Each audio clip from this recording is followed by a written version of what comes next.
The Pima County Adult Probation Learn Lab is a GED study program open to all legal residents 18 and over.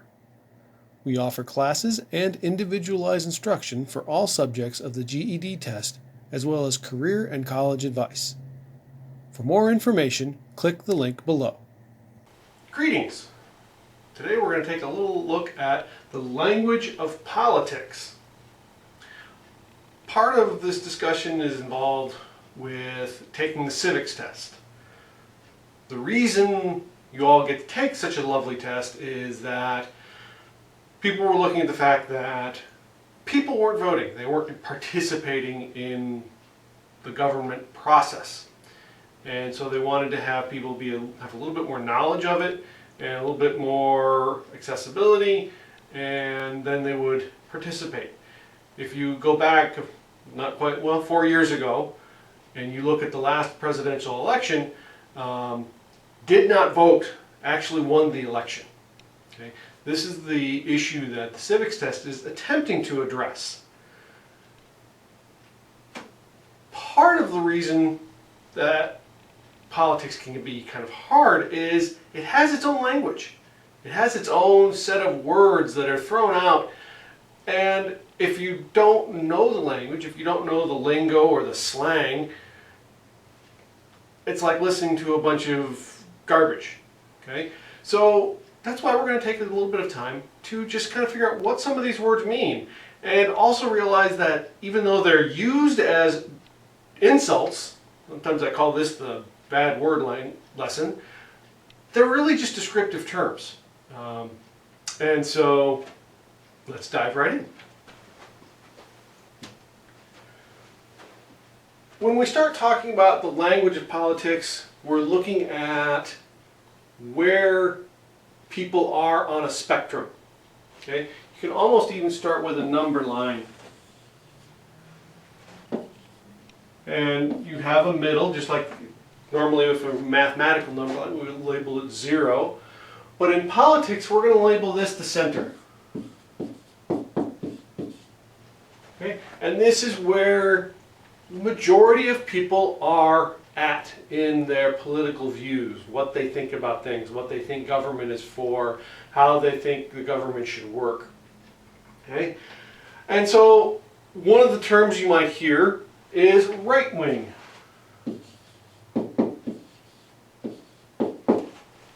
Okay?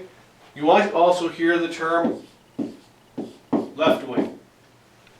Okay? Again, this is just kind of showing where you are on this spectrum of ideology. Okay? The spectrum of what you think government is for and what it should do. Another part that makes this conversation kind of hard is these terms aren't really hard and fast definitions. Okay? They're sort of generalizations. For example, on the far right wing, and that's, you might hear that modifier, far right or far left. On the far right, you tend to have something possibly a little bit more totalitarian.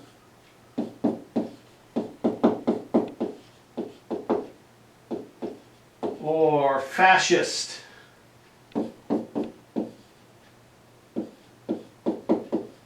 In other words, the government, maybe a small group of people, or maybe just one person, controls everything. Okay? So the government controls all.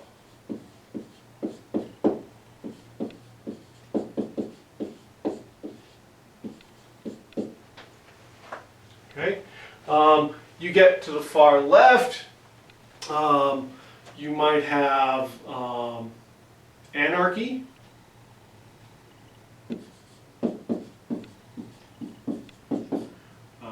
Some people might even say socialism.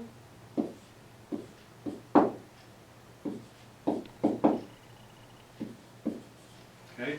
Basically, you've got on the far left, you have, if you take it to extremes, you have no government.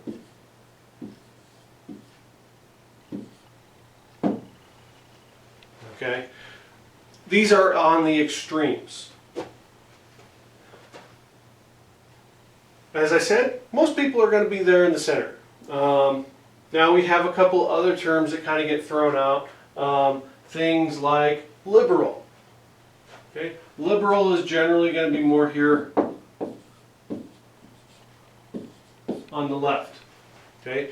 A liberal tends to want to try to push for change. A liberal tends to want to experiment with new ways of doing things. In the governmental sense, a liberal is looking for government to help solve big societal problems. Okay? On more towards the right, you can have the conservative.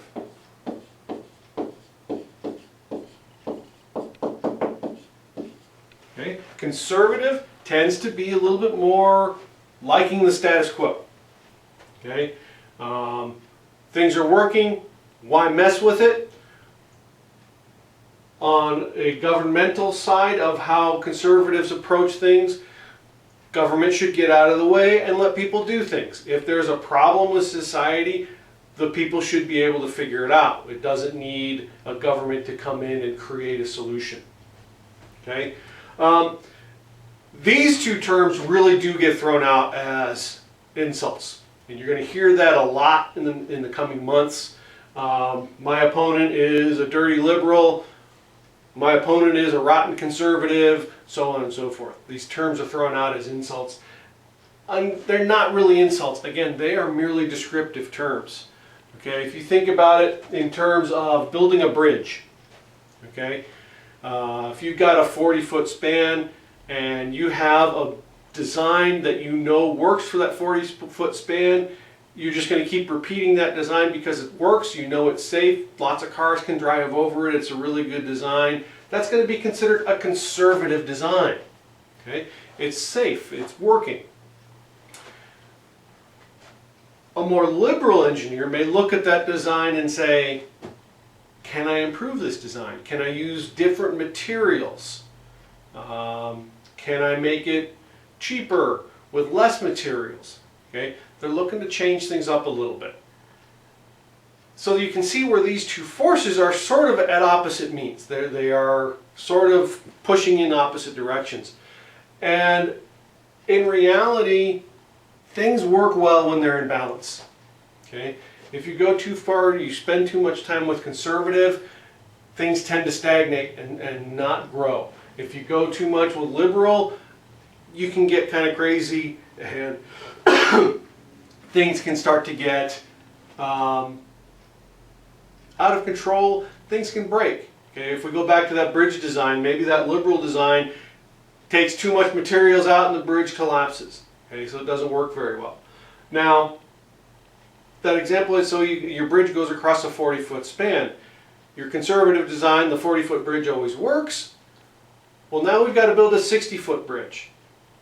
Okay? That conservative design is no longer going to work because it doesn't go far enough. This is where we got to bring in that liberal design that's more willing to experiment. Okay?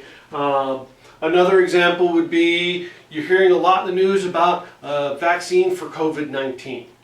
Okay? The very conservative is looking at why are we rushing this vaccine? If we rush it, we're going to miss things. Okay? And possibly cause more problems than we're going to solve. The liberal approach is going to be, hey, we've got something, let's test it, let's go, let's move, move, move, move, move. And so in both of those examples, you can kind of see where you need both approaches. Okay? Yeah, we do want that vaccine to come fairly soon, but we don't want to go so fast that we end up causing more harm than good. So those two forces really do sort of need to balance each other out. So as much as they're used as insults in the political conversation, they're not. Okay, they're really descriptions of where people fit on this continuum. Okay, the United States has what's called a two-party system. So we have two parties. We have the Republicans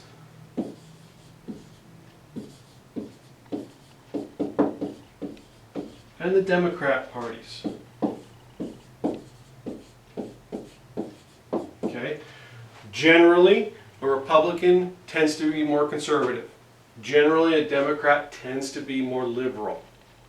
Okay? Again, this can shift and change through history. If you actually kind of look at the history of things, you can kind of see where actually there was a point in the 50s and 60s where Republicans and Democrats switched almost 180 degrees on some issues. Okay, so this is all very fluid, but it helps to sort of have an idea of the language as we go through it. There's a symbology of the language of politics. For example, the Republican Party has a mascot. Okay, in this case it is the elephant.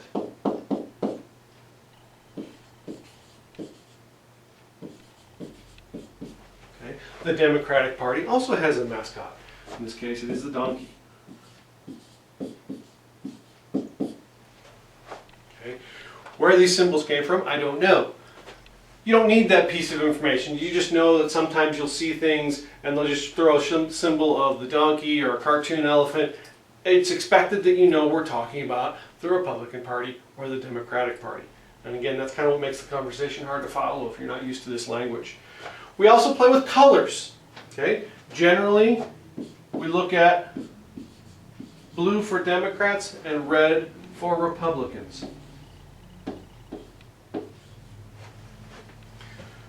This is just another way to code the conversation. All right. Again, if you start paying attention to the news, we're coming up on a presidential election. You're going to hear a lot of talk about red states and blue states. Okay. What they're talking about with that is they're talking about states that are safe for a particular candidate. Okay. Donald Trump is the Republican nominee for president. He's actually also the incumbent. It's another term.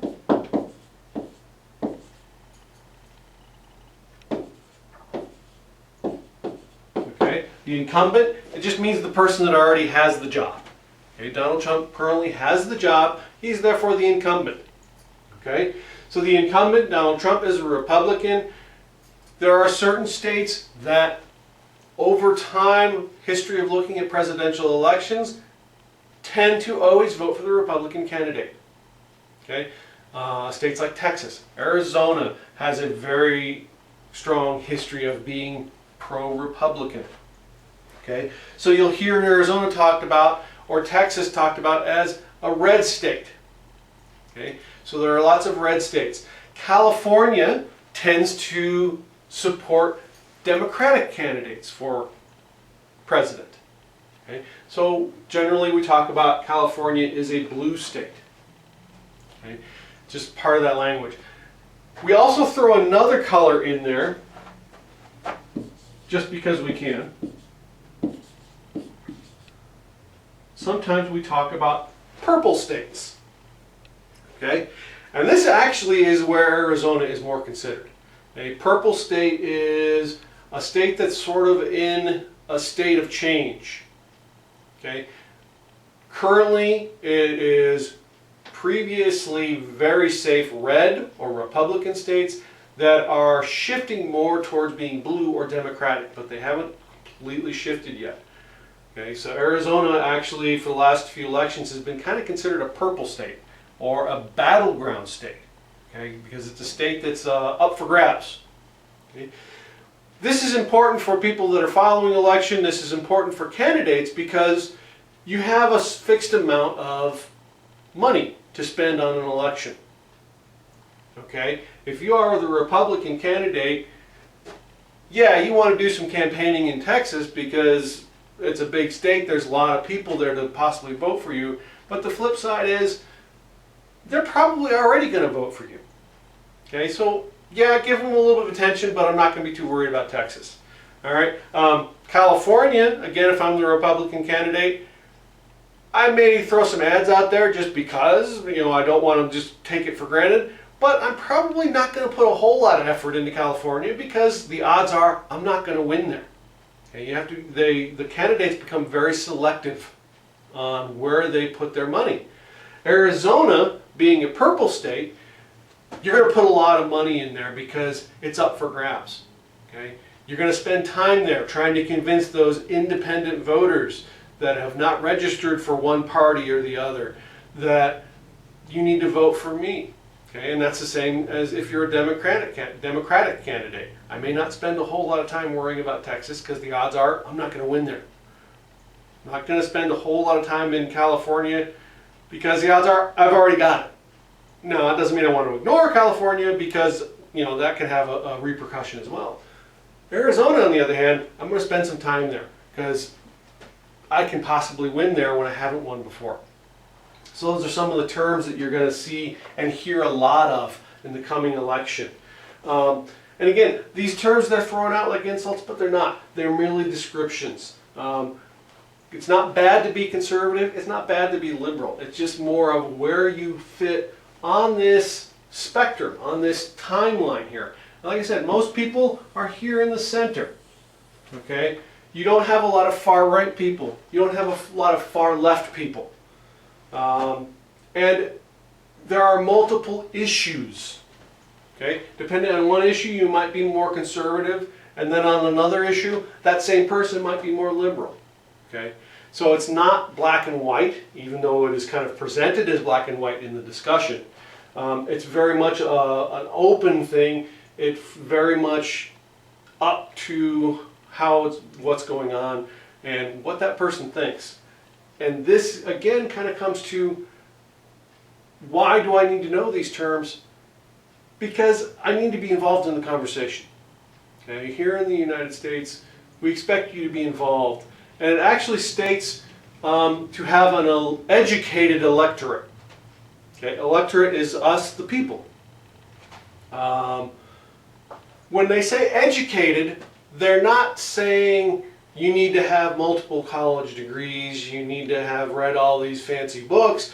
They're saying you need to be educated on what is happening in your community. Okay? You need to know what your representatives are voting for so that you can decide whether or not you're going to send them back or essentially fire them and not vote for them. Okay? That information is all out there. If you're the incumbent, that can be a good thing because you have a record, people know what you've been doing. It also can be a bad thing because you have a record, people know what you've been doing. Okay? And that's what you need to look at, especially when you're looking at these incumbents. Are they voting for, do I agree with what they're voting for? Every weekend, every Sunday, in the local paper, there's a little section, it's called Capital Link. Okay? It has every single bill, that's a fancy word for law, that has been voted on in Congress that week. Okay? It gives the number of the bill, because every bill has a number.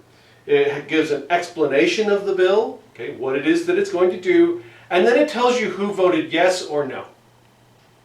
It even will tell you if the person skipped that vote.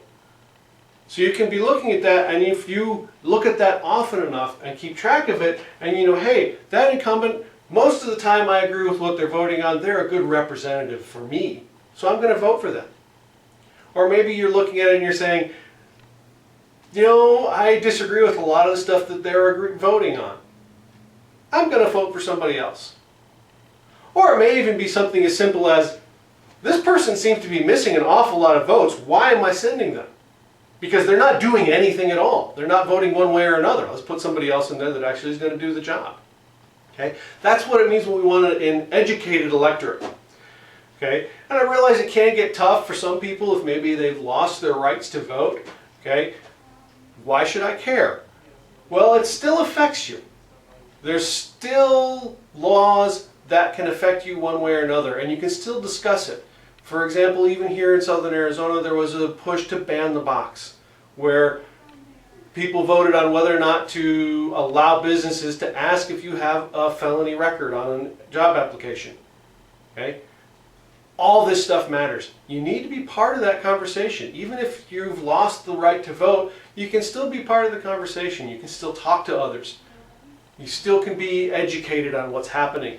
You can still sort of follow this language. Understand that conservatives generally are kind of looking at keeping things as they are. The liberal is generally pushing for change. Okay? Know that the Democrat is going to be more liberal. Know that being called a liberal Democrat is not necessarily an insult. It's a description of where you stand on things. Okay? Socialism is a word that sometimes gets abused. where people say, well, socialism is bad. Okay, socialism is just a way of organizing resources. Okay, it can be bad. It can get to the point where it's so far to the extreme that we start to lose the individual. Okay, again, it comes to keeping things in balance. So that's a quick look at the language of politics. It's always good to sort of keep track of this. It's an ongoing thing. Okay, don't just watch the news during an election. Keep track of it at all times, and keep track of it from different sources. Okay, if you're listening to just one source, that's also problematic. Okay, you want to have a balanced view. So keep track of it. The more you follow it, the easier it's going to get. Okay, because the more you follow it, the more context you have, the more background you have. Okay, the more background you have, the more you're going to understand. So take this as a starting point. Pick your news outlet of your choice to get started. Actually pick 2 or 3 and sort of keep track of what's going on.